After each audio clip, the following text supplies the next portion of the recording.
Yvette Nicole from Community, everybody. Hey, everybody! So excited you're here. I am too. You know, I thought I'd bring a little springtime today. Yeah, I like it. I know like it's October, everybody. I know it's October, but I just thought I'd give a little. I'm pink glad and green. because I almost wore that. Did you almost? I saw the outfit in the bag. Yeah. I thought I'd beat you to it. That's right. We have a huge show today. I don't know if you've been following this. Last week, the Boy Scouts released, at great pressure, legal pressure, files they've had on sexual abuse that went on in the Boy Scouts for years. We're going to be talking about that a little bit today. Also, a story that really made me angry when I first heard about a family that got sick after unknowingly buying a house. Turned out the house used to be a meth lab, and some 10,000 houses have been taken as meth labs this past year, according to the DEA. We're going to give you tips on what to look for, not just for that kind of stuff, but also asbestos and a lot of stuff that even a home inspection might not find, whether it's an apartment or a house. And we've got this great fourth grade choir is here from a school in Harlem. They've got this viral video. I saw that and wept silently to myself, just tears of joy. The babies, the babies. Yeah, anyway, they're going to be here. They're going to perform. It's all about voting. I want to start with the first 15, give you an update on all the latest stuff in the news. I mean, just the sickening story this weekend. A man went into a Wisconsin spa, shot 7 people, believed to be one of them was his wife. She had a restraining order. She got a restraining order against him the week before. This is the shooter. And you know, often we say the shooter's names, and in cases like this, I just try not to say the shooter's name because so much focus is put on the killers in these situations and not on the victims. So anyway, this person went in and shot up. He also killed himself in all of this. And there were a few hours where they didn't know where he was, right? Right, yeah. The thing that bothers me about this story, and every story like this, if the end result is you taking yourself out, can you just take yourself out? Like, I don't know why the middleman needs to be involved. You have to take out 12 people, 5 people, whatever, with you, when the end result is you're unhappy with life. And I'm not saying suicide is the answer, but it always sickens me that they always end up taking the coward's way out at the end of killing innocent people. It's sickening. And I mean, she had done all the right things. He'd allegedly slashed her tires, I think, back on October 4th. She got the restraining order immediately. Then the restraining order was extended, and then he showed up on Sunday. We've actually got a phoner from Abe Lubikin from our affiliate in Milwaukee, WISN TV 12. Abe, what's the latest on this? Anderson, what we're looking for right now is some more information about who these victims were. We know the numbers. We know that 3 women were killed here, 4 injured before the gunman took his own life. Right now we're trying to, and we'll hope over the course of the day, to get some portrait for who these women were, what they were doing in that salon, whether they worked there, whether they were there for appointments, and to get some sense, tragically, for what their lives were of before this incident took place. You were one of the first reporters, I understand, on the scene, and there was a lot of questions about what was going on at the time. Do we know much about the shooter? I mean, I know there was a restraining order against him, and I've seen pictures online of him with guns and things. Yeah, it was interesting, Anderson. One of the things that one of the employees of the salon told me in the moments after the shooting took place, we were in a mall parking lot right across the street, where you can imagine there was quite a bit of confusion. But in talking to this particular employee of the salon, she said that there had been, and police later confirmed, a tire slashing incident in the parking lot of that salon earlier this month, where what we now know as the gunman at the time was simply the estranged husband of that employee of the salon, had come by and had allegedly slashed the tires of her car. And after that, we're told, or I'm told by this one particular employee, signs were posted on the doors warning everyone who worked and came in and out of that salon to keep the doors closed when they opened and shut them, to make sure that the building was secure.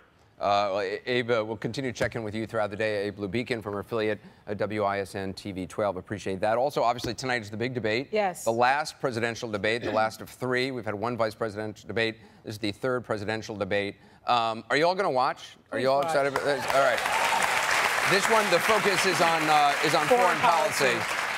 And I have a feeling the focus is on foreign policy. I think they're still going to try to work in economics a lot, because obviously that's the #1 issue people are voting on. It's been kind of a free-for-all at all these debates, so it says foreign policy. We're going to talk about everything tonight. Yeah, I think they'll say, like, Romney for sure is going to make sure he gets that word in. So well, I think they'll sort of say, like, well, you know, of course, to be strong as a nation, we need to have a strong economy. And then that will be a segue in. I don't know if you saw over the weekend, Saturday Night Live did kind of a joke about the last debate.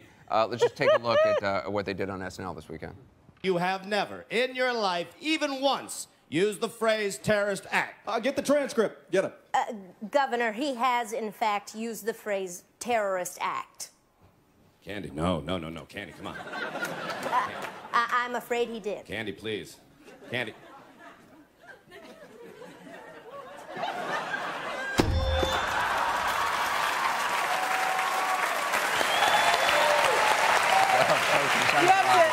You have to understand the symbolism of dropping the mic. Dropping the mic it's done. There's nothing else to be said. It's done. I love the dropping the mic. Often in the rap battles that I take part in, that's my favorite move. That's my favorite move. After I spin around, I get up and drop the mic. I do that, yes. It's very effective when I do it.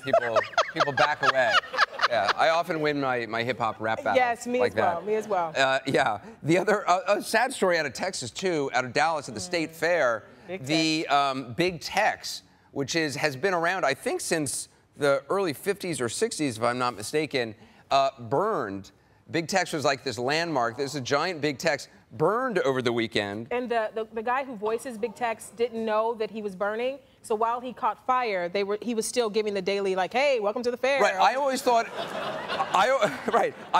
it was recorded voice. No, it's a real guy. Yeah, it was a real guy always sitting there, and he's like, hey there, cowboy. And then he looks up, and Big Tex is burning. Yeah, and, you know, Yeah. And, you know, I've never seen Big Tex in life, but I've seen him throughout my life. You know, technically, he was never alive. Well, you know, I'm saying that with my own eyes. Yes, I've never seen it with my own eyes, but you know, it was kind of sad for me when I saw they put the two pictures side by side, where you see him alive. No, it's a huge. And well, and then it's a huge. This is from our Dallas affiliate WFAA, and that's Big Tex before.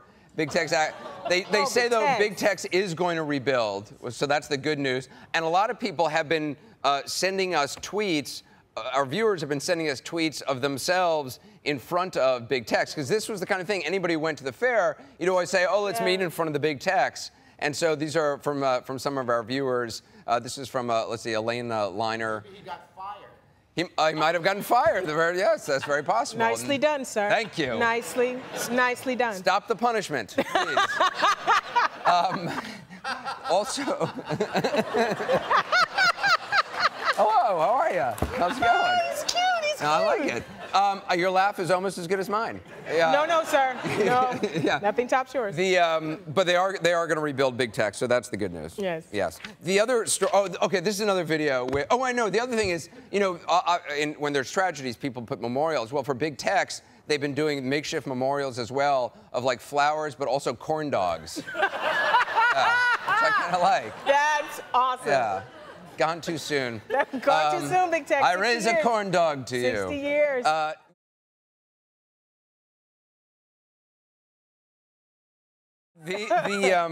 There's another video, which I've been watching this a lot last week, so it's a little late on this, but it's so good. Even if you've seen it, it's worth seeing again. I've watched it now like 50 times. This is a German person who decided to jump into a frozen pool. I know some of you have seen this.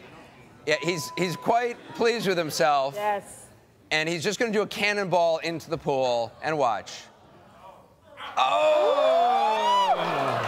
Yeah. There it is. Yeah. There it is. Boom!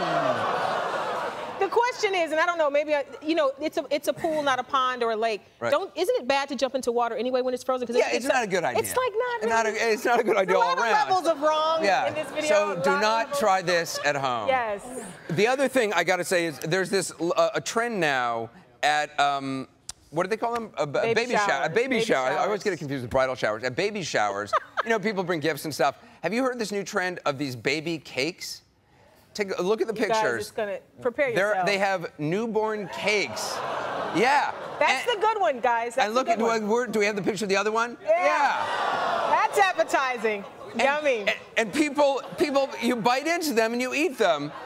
And we actually I was so creeped out by this. So here we go. Here's a little baby. See? A little cute little baby like that. And just right off Anderson! Fire off. Anderson, the baby was sleeping quietly, not bothering anybody. And does anybody else want a baby cake? You, sir. Yeah, I knew you would get one. There you go. Take whatever you like. Anybody? Here? All right. There you go. Disgusting. You don't have to eat it. I'm not pressuring. You know, feel very. Pass around. Thank you. You can pass one to the back. What is it? What's in it? Tastes like marzipan. Does it? It does. It tastes like marzipan. Yeah. I'm gonna take a little bite of his bottom. I can't bite his head. Anyway, I just think that's kind of if somebody at a baby shower pulled that out, I just think it's creepy. I'll get the umbilical cord. You know, baby showers are already a little creepy. I don't know if you know about the games and stuff. Wait, memes on Twitter says that is way creepier than eating melted food out of a diaper. Ooh. Oh yeah, they do that also. They do that. You eat it to taste whether it was peas or carrots or. Oh. Are you serious? Look, there are things that happen. What happens at a baby shower stays at a baby shower. It's like Vegas.